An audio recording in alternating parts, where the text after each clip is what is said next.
now continuing our look back at the World Grand Prix, looking at the tournament overall, how would you rate this year's World Grand Prix?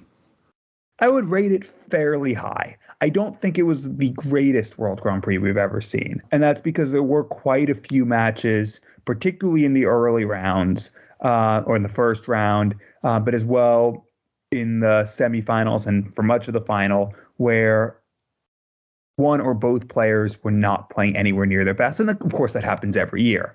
But if you look, we'll take the second round. 7 of the 8 matches went to a deciding set.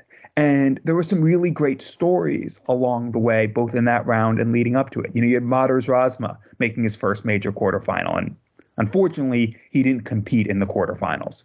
But he had been, that match against Daryl Gurney, which was the only one of the second round matches that didn't go 5 sets. He was brilliant, and he easily could have won it 3-0. He was playing that much better. And yes, he let Gurney in the third set, and Gurney took the third set, but Razma was unfazed and lifted his game even further to win that match. And then you had Martin Lukeman getting through not 1 but 2 last leg deciders against James Wade and Ross Smith. James Wade, of course, is a former champion of this event, and I don't think we need to say much about him because, well, he's James Wade. And Ross Smith was able to sneak into the field in the last event, make it in for the second year in a row, and has been playing some good darts recently. But Martin Lukeman, okay, they weren't the most brilliant performances, but he got over the line. And against Nathan Aspinall, who was playing really well and was by far the better player in that match, he also got into last set. And even when it looked like he ran out of steam, he broke Aspinall to stay in the match in that final set.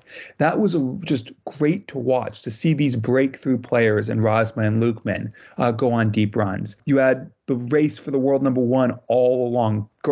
Peter Wright, if he made the final, it didn't matter what Gerwyn Price did. Gerwyn Price having to win the title and getting all the way to semifinal night with that still on the line, not in the line. And that contributed to it. But I think overall, I'll give it a B. I think there were some really good moments and some really good stories, but there were also just that a few more poor matches and poor performances, especially at times from some of the bigger name players than we're accustomed to. And that's why I'll give it a B. Yeah, we often bring this question out after the week-long events that we see on TV. We did it after the World Match Play, and there was a lot of hype, I remember, about this year's World Match Play. Some calling it the best ever. And as far as this year's World Grand Prix, where does it rate?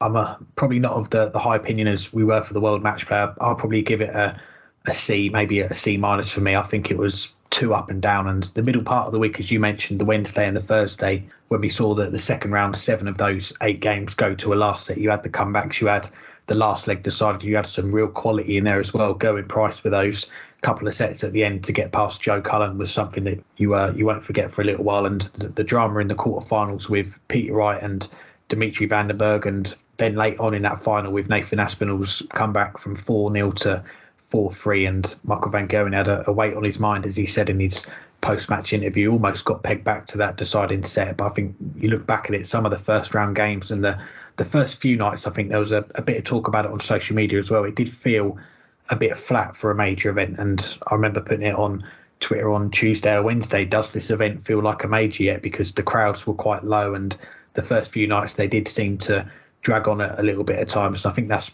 mainly down to the schedule, isn't it? These first round sessions, you've got 8 games, best of 3 sets with the break after the first set on the first 2 nights. And I was trying to think, I do remember these sessions starting at 6 p.m. I don't know if I'm making that up or not. It might have been a little while ago, but we've moved to a 7 o'clock start. But I do remember when it was 6 o'clock that some of the sessions would still sometimes get to midnight. So maybe it is time to go back to that 6 o'clock. I've certainly thought for a little while the World Grand Prix is an event that could do with a little bit of tinkering, maybe mirror it on the World Match Play, extend it to 9 days and make it 4 first round games in each session and increase it to best of 5 sets might be a way forward. But I think as far as the coverage from Sky, it was good to see some new camera angles, the split screen with the players' throws, the reactions after the checkout. That was a nice addition to the coverage. But as an event, will it live long in the memory? Probably not. I think probably the Nathan Aspinall comeback in the final, the drama at the end of the Peter Wright, Dimitri Van den Berg quarterfinal with the mismatched darts, they'll be the games that will